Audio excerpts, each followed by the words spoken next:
नमस्कार दोस्तों, मेरा नाम डॉक्टर जितेंद्र।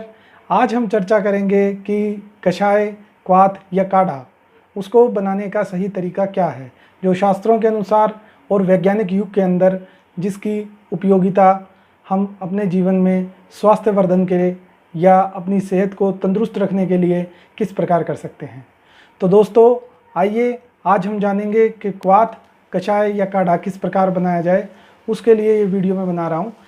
कषाय के अंदर कितनी मात्रा सूखे द्रव्य की होनी चाहिए, कितनी मात्रा गीले द्रव्यों की होनी चाहिए और उनके अनुपात में कितना पानी होना चाहिए और उबालते समय कितना पानी हमें उड़ा देना है, किस रोग में या किस प्रकृति के हिसाब से हमें काढ़े का सेवन करना चाहिए, जिसके बारे में मैं थोड़ी थोड़ी बातें आपको सारी जो काढ़ा बनाते समय आम इंसान को समस्या आती है या ये सोचते हैं कि ये किस प्रकार का बना है या किस प्रकार के रोगों में काम आ सकता है, तो वो सारी जो मन की शंकाएं हैं उनको दूर करने के लिए ये वीडियो मैं बना रहा हूँ और इस वीडियो को आप अंत तक देखें। तो दोस्तों शुरू करते हैं क्वाथ निर्माण की विधि। इस क्वाथ निर्माण की विधि में जैसा कि आपने मुझे पिछली वीडियो में प्यार दिया कि त्रिफला क्वाथ, त्रिफला चूर्ण किस प्रकार बनाया जाए, त्रिफला किस प्रकार बनाया जाए, वो मैंने आपको पिछली वीडियो में बताया था। इस वीडियो में मैं आपको त्रिफला का क्वाथ और जो हमारे शरीर को शक्ति दे इस प्रकार का क्वाथ बनाने की विधि मैं आपको इसके अंदर बताऊंगा। तो क्वाथ बनाने की विधि के अंदर सबसे पहले मैं आपको बता दूं दोस्तों, जो आयुर्वेदिक संहिताएं हैं उसके अंदर जो वर्णन मिलता है कि क्वाथ बनाते समय हमें पानी जो लेना है वो द्रव्यों की अनुपात में लेना है। सूखे द्रव्यों अगर हमारे पास जिस चीज़ का हमने क्वाथ बनाना है वो गीला है तो उसकी अलग मात्रा होगी, और सूखे द्रव्य होंगे जैसे कि त्रिफला चूर्ण जो हमने बनाया वो एक सूखा द्रव्य है, उसके अंदर पानी की अलग मात्रा होगी। तो दोस्तों अलग अलग द्रव्यों के साथ पानी उबालने की विधि और पानी सुखाने की विधि अग्नि पर वो एक केमिकल चेंजेस लाती है, इसके गुणों के अंदर वर्धन करती है, संस्कार हो जाता है औषधि के अंदर, जो संस्कारित औषधि होती है। कहने का तात्पर्य मेरा ये है दोस्तों, जब हम द्रव्य को पानी के साथ मिलाकर उबालते हैं तो अग्नि के संपर्क में आने के बाद जो द्रव्य गीले सूखे जल के साथ मिलकर अपने जो उसके गुण हैं उनके अंदर बदलाव आ जाता है। बदलाव इस प्रकार का कि वो प्लांट ओरिजिन से लेकर एनिमल ओरिजिन या जो हमारे कहें कि हमारे मानव शरीर के अंदर जो बदलाव हमारे शरीर के पचने के स्वभाव से, वो हमारे जठराग्नि, हमारी एंजाइम्स, हमारे जो स्त्राव हैं शरीर के अंदर, उनसे उस औषध का पाचन अच्छी प्रकार हो जाता है। तो जितनी भी हरे द्रव्य या औषधियाँ होती हैं, प्लांट्स होते हैं या द्रव्य होते हैं, उनमें बहुत सारे तत्व जल में घुलनशील होते हैं। Most of the active principle of any herbs are water soluble in nature. तो दोस्तों जितने भी हमारे पास औषधियाँ होती हैं उनका अगर हम क्वाथ बनाकर सेवन करते हैं तो हमारी बॉडी के जो एंजाइम सिक्रीशन है, जैसे कि बुखार के समय हमारे को भूख कम लगती है या बुखार के बाद हमारे को थकावट हो जाती है, तो इसी प्रकार आयुर्वेद में पंचकर्म के बाद संसर्जन कर्म के लिए कषाय कल्पना बताई गई है, जो कि तर्पण करती है, जो हमारी धातुएं क्षीण हो जाती हैं या जो हमारे शरीर में कमजोरी आ जाती है उसको दूर करती है।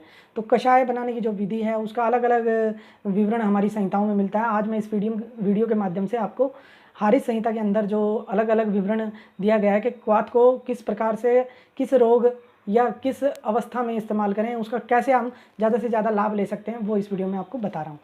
तो आइए दोस्तों अब हम शुरू करते हैं त्रिफला क्वाथ बनाने की विधि, जो कि मैं आपके साथ साझा करने जा रहा हूँ।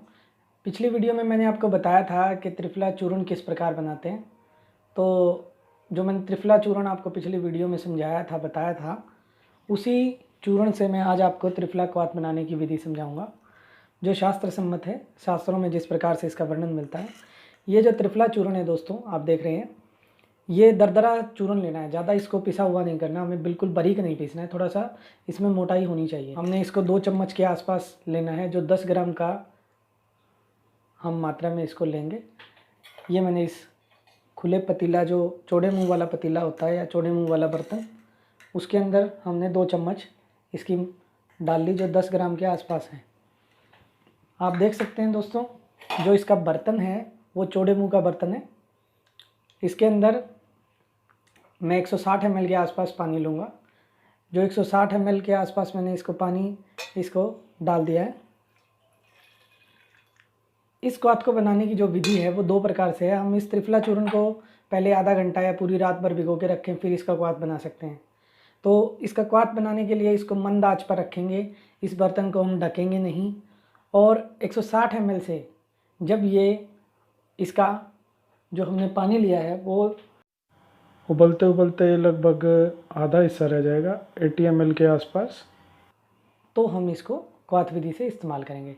सबसे मज़ेदार बात जो दोस्तों, क्वाथ एक है परंतु इसको जब हम उबालते हैं, जितना इसका पानी कम होता जाता है उसके गुणों के अंदर बदलाव किस प्रकार आते हैं वो मैं आपके साथ अब क्वाथ बनते बनते आपके साथ वो साझा करूँगा। मंदी आंच मैंने सिम कर दी है, सिम मोड पे, और इसको ढकना नहीं है हमें, कंटेनर को खुला रखना है, जिससे कि इसका जो एवापोरेशन है वो आसानी से हो सके, जो हीट इसके अंदर जाए, जो ड्राई पाउडर हमने पानी के साथ मिला के डाला है उसको अच्छी तरह पानी सोख ले, गर्मी के साथ उसके जो गुण हैं वो पानी के अंदर आ जाएं। हरित संहिता के अंदर इसका उल्लेख मिलता है दोस्तों कि 7 प्रकार के कषाय भेद किए गए हैं। हरित संहिता, एक हरित हमारे बहुत अच्छे महर्षि हुए हैं एंशियंट टाइम में, पुराने समय में, जिन्होंने कषाय बनाते समय उसकी जो विधि है, उबालते उबालते आप उसमें कितना पानी बचाएंगे, कितनी देर तक उसे अग्नि पर रखेंगे, उसके जो गुणों में बदलाव आता है, उसको किस प्रकार से किस तरह आप इस्तेमाल कर सकते हैं, किन किन स्थितियों में। तो जो सबसे पहले भेद आता है वो तर्पण आता है, जैसे कि आप बोर्ड पे देख रहे होंगे कि सबसे पहले तर्पण, जब उबाल आने पे, जैसे कि उबाल आया, एक उबाल आते ही हमने उसको आँच से उतार लिया, तो वो हमारा काम आता है धातुओं को बढ़ाने के लिए, हमारे शरीर को बल प्रदान करता है, पुष्टि करता है हमारे धातुओं की। जैसे कि अगर हमने 160 ml अब पानी लिया था और 10 ग्राम उसमें चूर्ण डाला था, एक उबाल आते ही अगर हम इसको इस्तेमाल करते हैं तो वो हमारा तर्पण का कार्य करेगा, उसका जो एक्शन होगा बॉडी पे वो तर्पण का होगा। अब दूसरा जो भेद है वो पाचन मीन्स जो दो हमारे शरीर में दोष होते हैं या जो आम है, जो भोजन ना पचने के कारण शरीर में बना है, उसका पाचन करता है। जो इतना उबालें कि आधा रह जाए, जैसे कि 180 ml पानी था तो उसका 80 ml बचेगा, तो वो पाचन का कार्य करेगा। वो भी एक भेद हो गया कषाय का। द्रव्य सेम रहेंगे, पानी जो मात्रा है शुरुआत की वो सेम है, लेकिन जब बचेगी कितनी उसके आधार पे हम उसका कार्य देख रहे हैं। तो तीसरा जो भेद आता है दोस्तों वो क्लेदन का कार्य, मॉइस्चराइजिंग, अंदर से जो हमारे शरीर को चिकनाई देगा, वो तब देगा जब हम इसको उबालते उबालते इसकी 160 ml से 40 ml तक की मात्रा इसकी बचेगी, 1/4 हिस्सा रहेगा। और चौथा जो भेद है इसका कषाय का हरित संहिता के अनुसार, वो है दोस्तों शमन। इतना उबालें कि 1/8 हिस्सा रह जाए उसका, जितना रहेगा हम उसकी बात कर रहे हैं। 1/8 हिस्सा मीन्स 160 ml का 1/8 करेंगे तो 20 ml आएगा दोस्तों। तो वो हमारा शमन का कार्य करता है, जो दोष हमारे बढ़े हुए होते हैं उनको घटाने का कार्य करता है। और जो 5वें नंबर का भेद है उसके अंदर दीपन का कार्य करता है।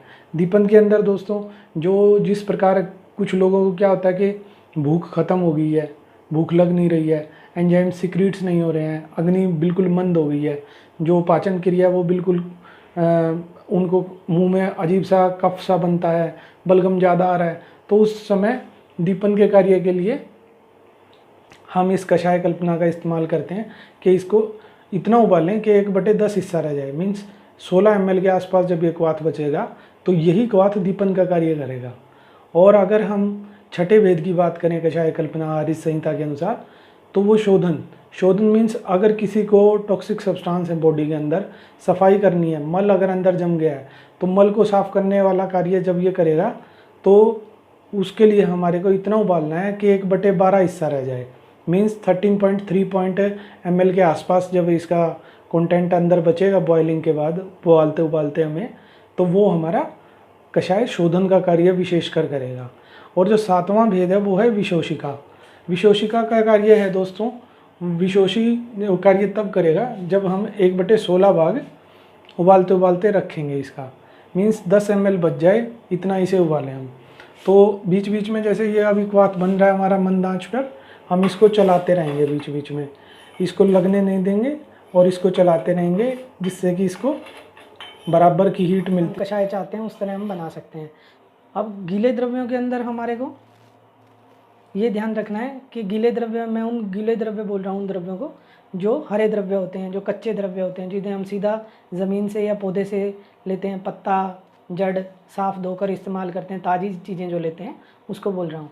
और सूखे हुए वो चीज़ होती हैं जो छाया में या धूप में सुखाकर शुष्क अवस्था में होते हैं, रुखे होते हैं, जो ड्राई पाउडर वगैरह होते हैं, उनकी बात कर रहे हैं। जो हमें पानी लेना है, अगर रूखे द्रव्य हैं, ड्राई हैं, या सूखे द्रव्य हार्ड द्रव्य हैं, तो उनके अंदर हमें जैसे 1 भाग औषधि का लेना है और 8 भाग पानी लेना है, और उसको इतना उबालना है कि चौथा हिस्सा रह जाए। और अगर सूखे की जगह हमारे पास नरम द्रव्य हैं, तो नरम द्रव्य के अंदर हम क्या करेंगे कि 1 भाग हम औषधि का लेंगे और 4 भाग पानी लेंगे, और उसको इतना उबालेंगे कि चौथा हिस्सा रह जाए। शारंगधर संहिता के अनुसार जो इस्तेमाल कर सकते हैं, आँख धोने के लिए इस्तेमाल कर सकते हैं। अगर हम इसको क्लेदन के तौर पे इस्तेमाल करते हैं, जब इसका चतुर्थांश बचता है इसके अंदर, तो इस प्रकार से हम इसको विभिन्न प्रकार से इसका इस्तेमाल कर सकते हैं। एक ही क्वाथ का हम विभिन्न प्रकार से इस्तेमाल कर सकते हैं। और भी क्वाथ होते हैं, जैसे गंडूस धारण के लिए अदरक का क्वाथ बना सकते हैं हम, और बस्ती के लिए, एनीमा के लिए क्वाथ बना सकते हैं त्रिफला का ही, और जख्म धोने के लिए इस्तेमाल कर सकते हैं हम। तो इस विभिन्न प्रकार से क्वाथ बनाने की जो विधि है वो मैं आपको बताने की कोशिश कर रहा हूँ। कृपया इस वीडियो को देखते रहें। अगर हम इसको वात पित्त कफ दोषों के अनुसार अगर इसके अंदर हम मीठा मिलाना चाहते हैं, तो वात के अंदर हम 1/4 भाग मिलाएंगे क्वाथ का जितना हिस्सा उससे, और पित्त के अंदर 1/8 भाग, और कफ के अंदर 1/16 भाग मीठा। अर्थात जो कफज होता है उसमें पहले ही मीठा ज़्यादा होता है, तो उसको हम कम मीठा देंगे, और पित्त के अंदर मध्यम, और वात वाले को ज़्यादा देंगे। और शहद का इसका लगभग विपरीत होता है। वात वाले को 1/16 भाग डलता है कषाय के अंदर, पित्त प्रकृति वाले को या पित्त दोष के अंदर 1/8 भाग, और कफ वाले को 1/4 भाग शहद उसको ज़्यादा दिया जाएगा। और अगर हम कोई और पाउडर डालना चाहते हैं इसके अंदर, किसी भी क्वाथ के अंदर, तो वो गुग्गुल होता है, क्षार होता है, नमक होता है, शिलाजीतु होता है, हींग, त्रिकटु वगैरह, जैसे अदरक होती है जिसके अंदर सौंठ, जब सुखा लेते हैं अदरक को तो सौंठ बन जाती है, काली मिर्च, पीपली, उसका हम 3 ग्राम तक की मात्रा में गूगल या ये जो मैंने द्रव्य आपको बताया इनको आप क्वाथ के अंदर मिला सकते हैं। और कोई अगर आप इसके अंदर द्रव्य मिलाना चाहते हैं तो मिल्क मिला सकते हैं, घी मिला सकते हैं, गुड़ मिला सकते हैं, तेल इत्यादि। उनकी जो मात्रा रहेगी वो 12 ग्राम के आसपास रहेगी। और दोस्तों, अगर हम इसी काढ़े को चलाते रहिए बीच बीच में, काढ़ा हमेशा फ्रेश बनाना चाहिए, ज़्यादा मात्रा में बना के रखना, स्टोर करना अच्छा नहीं होता। 3-4 घंटे तक हम इसको रख सकते हैं। जो द्रव्य शीतवीर्य होते हैं या जो ठंडे द्रव्य होते हैं, जैसे आंवला या कोई और ठंडे द्रव्य, उनको हम ठंडा करके पी सकते हैं। लेकिन जो क्वाथ कषाय शब्द आता है वो हमें गुनगुने या गर्म ही लेने चाहिए। खांसी जुकाम के अंदर या कोई जोड़ों के दर्द के अंदर, किसी भी प्रकार का आप बाज़ार से भी लेते हैं तो उसकी मात्रा लगभग 20 से 15 ml तक आप समभाग गर्म पानी में मिला के ले सकते हैं, जो बाज़ार से बना बनाया आता है। बाकी उसकी डायरेक्शन आप फिजिशियन के अकॉर्डिंग लेंगे तो और भी अच्छा रहेगा। ये घर में आप बना सकते हैं, जिसका कोई ज़्यादा साइड इफ़ेक्ट नहीं होते अगर आप समझदारी के साथ इसको इस्तेमाल करते हैं। जो मैंने आपको बताया, इसको आप जिस रूप में, जिस कार्य के लिए आप लेना चाहते हैं, उस विधि के अनुसार इसका अगर आप निर्माण करते हैं तो आपको कम से कम साइड इफ़ेक्ट्स मिलेंगे और ज़्यादा से ज़्यादा बेनिफिट मिलेंगे दोस्तों। तो ये विधि जो मैंने अपनाई आपके सामने है कि मैंने 160 ml के आसपास पानी लिया था, 10 ग्राम चूर्ण लिया था। हाथ से उतारने के बाद प्रक्षेप द्रव्य के रूप में आप इसमें गुड़, पीपली, शक्कर इत्यादि मिला सकते हैं। सावधानी के तौर पे गर्भवती महिलाओं को, 5 साल से छोटे बच्चों को, और जिनको अल्सर वगैरह की समस्या। तो इसको छानने के लिए छलनी, अच्छी छलनी के अंदर हम कॉटन का कपड़ा भी लगा सकते हैं साथ में, या अच्छी छलनी है आपके पास तो आप छलनी से छान कर थोड़ा सा इसको ठंडा होने के बाद, ज़्यादा ठंडा नहीं करना, गुनगुना सा हो, तो इसको आप सिप सिप करके पी सकते हैं। 40 to 100 ml तक डोज होती है अकॉर्डिंग टू दोष और रोग अवस्था। तो आप देख रहे हैं दोस्तों, गैस बंद कर दिया मैंने। तो आप देख रहे हैं 80 ml के राउंड मेरे पास रह गया है ये बॉईल करने के बाद, जो मैं इसको पीने के लिए इस्तेमाल कर सकता हूँ। तो दोस्तों, आशा करता हूँ कि आपको ये आसान सी त्रिफला क्वाथ बनाने की विधि अच्छी लगी होगी।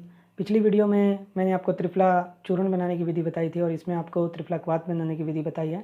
नेक्स्ट वीडियो में मैं आपको बताऊंगा कि जो गिलोय और पुनर्नवा का क्वाथ किन किन रोगों में आपको लाभदायक साबित हो सकता है और बहुत अच्छे रिजल्ट दे सकता है। तो इस वीडियो के साथ मैं आप सभी का धन्यवाद करता हूं कि आपने इस वीडियो को देखा। ज़्यादा से ज़्यादा इस वीडियो को लाइक करें, शेयर करें। आप सभी का धन्यवाद। हमारे चैनल को सब्सक्राइब करें।